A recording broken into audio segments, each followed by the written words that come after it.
प्रारब्ध भी राम नाम का तू स्वाभाविक जप करेगा तो प्रतिकूल प्रारब्ध भी तेरे अनुकूल हो जाएगा। अनुकूल तो अनुकूल है ही, प्रतिकूल भी अनुकूल हो जाएगा। हमारे महाराज जी सुनाते थे कि एक पंडित जी थे, ज्योतिष शास्त्र के बहुत बड़े विद्वान थे, त्रिकालदर्शी थे। एक प्रकार से होते हैं ज्योतिष के, ऐसे पंडित होते हैं। उन्होंने एक बार अपने ही जन्मांग पर विचार किया तो उसमें उनका फलादेश निकला। फलादेश निकलते महाराज, भृगु संहिता नामक ग्रंथ है, उसमें भी इसी तरह के फलादेश निकलते। उन्होंने कहा हमारा तो ऐसा योग आ रहा है कि राजा हमको पकड़वा लेगा, गिरफ्तार कर लेगा राजा, और झूठा कोई अभियोग हमारे ऊपर चरित्र का लगेगा और उससे राजा इतना रुष्ट हो जाएगा कि हमारी सारी संपत्ति कुड़क कर लेगा, छीन लेगा और हमको देश निकाला दे देगा। तो कैसे देश निकाला देगा? बोले गधे पर बिठाकर, काला मुंह करके, जूतों की माला पहना के और झाड़ुओं से पिटाई करते हुए नगर से बाहर निकाले।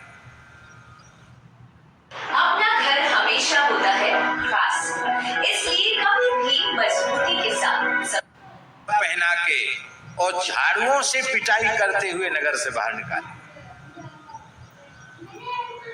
ये सब निकल आया पोथी में, ऐसे होगा ऐसे होगा। अब तो वो घबरा गए कि मेरी इतनी प्रतिष्ठा है, मेरी इतनी मान्यता है और मेरी तो प्रतिष्ठा ही चली जाएगी, हाय हाय क्या करेंगे। तो वो एक संत के आश्रित थे, वो गुरु जी के पास चले। ऐसे समय में गुरुओं की जरूरत पड़ती है। बोले महाराज हम शरण में हैं, हमें अपने शास्त्र पर बहुत भरोसा है, ये होता जरूर है, पर हम ये नहीं समझ पा रहे हैं, ज्योतिष में प्रतिकार भी है कि ये आने वाला, ये होने वाला है, तो क्या करें उससे ये इसका दुष्प्रभाव कम हो जाएगा या कुछ बदल जाएगा, ऐसा भी है। नहीं तो अनुष्ठान जप दान आदि की फिर तो क्या महिमा रहेगी, ये भी है। लेकिन हम ये समझ रहे हैं कि ये इतना प्रबल ग्रह योग आया है कि हमको ये अपमान भोगना ही पड़ेगा।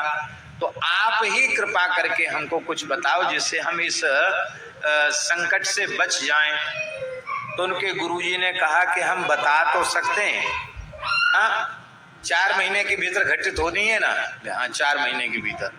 तो तुम 6 महीने का मौन होकर राम नाम जप का अनुष्ठान ले लो। 6 महीना हम किसी से मिलेंगे नहीं, अपने ही घर में रहकर अहर्निश राम नाम का जप करेंगे, बस ये निश्चय कर लो। ठीक है। अब महाराजों ने ज्योतिष का काम बंद कर दिया, पंडिताई का काम छोड़ दिया और प्रेम से वो भजन करने लग गए, राम राम करने लग गए। और आर्त व्यक्ति जब भजन करता है तो उसमें तीव्रता थोड़ी अधिक होती है, खूब तीव्रता से भजन करने लगे। बड़ा सुख मिला, बड़ी शांति मिली। अब महाराज जी जैसे ही वो समय आया, कौन सा समय? वो जो संकट आना था, गधे पर बैठ के घुमाना था, सब कुड़क होनी थी, संपत्ति नगर से निकालना था, वो प्रारब्ध भोग का जैसे ही समय आया कि एक दिन पंडित जी राम राम कर रहे थे, राम राम करते करते थोड़ी सी झपकी लग गई, नींद आ गई। और जैसे ही झपकी लगी तो उन्होंने क्या देखा कि सिपाही, राजा के सिपाही,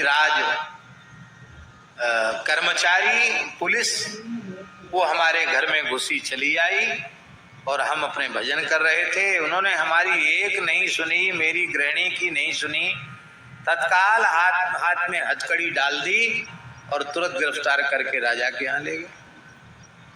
राजा के यहाँ जैसे ही ले गए, वहां एक स्त्री ने और आरोप लगा दिया पंडित जी पर, और उस स्त्री की शिकायत सुन ली गई, पंडित जी की बात नहीं मानी गई।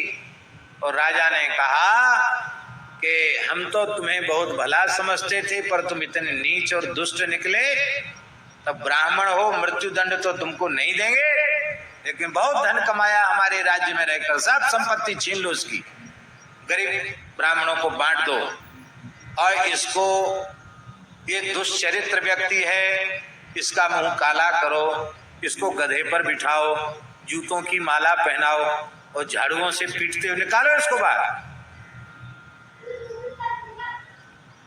मैंने कहा अरे भाई मेरी सुनो तो सही, क्यों तुम्हारी नहीं सुनी जाएगी। अब तो तत्काल वे गुरुजी के आश्रम में पहुंच गए चुपके से और बोले आपने कहा हम भजन तो कर रहे हैं लेकिन अभी अभी अभी की घटना है। उन्होंने सिर पे हाथ रखा, बोले तुम 6 महीना पूरा कर लो, घबराओ मत।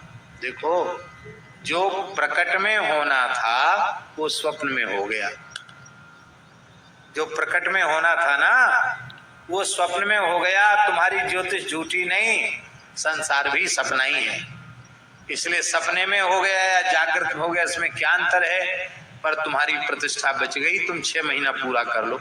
6 महीना महाराज पूरा किया तो महाराज जी कहते थे इसके बाद उस ज्योतिष के विद्वान ने जीवन में फिर राम नाम को छोड़कर दूसरा कुछ किया ही नहीं। बोले महाराज अब सब कुछ समझ लिया, सब देख लिया, समझ में आ गया कि प्रबल प्रारब्ध भी जो प्रत्यक्ष में घटित होना है वो स्वप्न में घटित हो जाए। भजन करने वालों की आयु बढ़ जाती है,